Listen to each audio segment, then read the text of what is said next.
discrete math tutorial.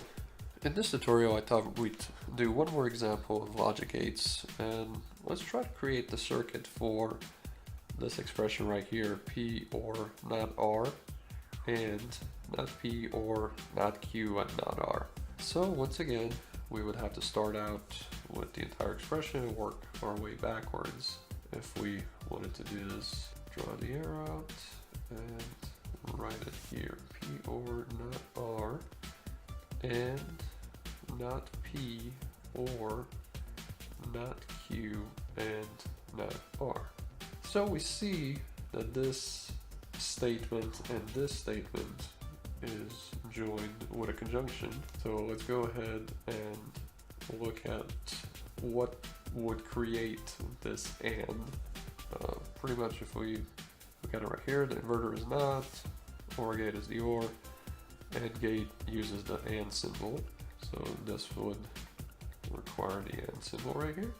So we have that, and we have P or not R, and for the second one we have not P or not Q and not R. In this expression we see P or not R, so this is going to be our OR gate.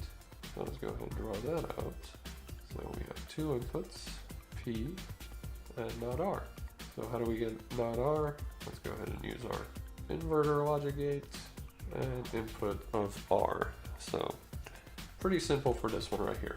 So let's go ahead and continue on with this one. We see that this side is joined through a disjunctive OR with this side. We'll go ahead and use our OR gate again. So right here we have not P, and right here we have not Q and not R.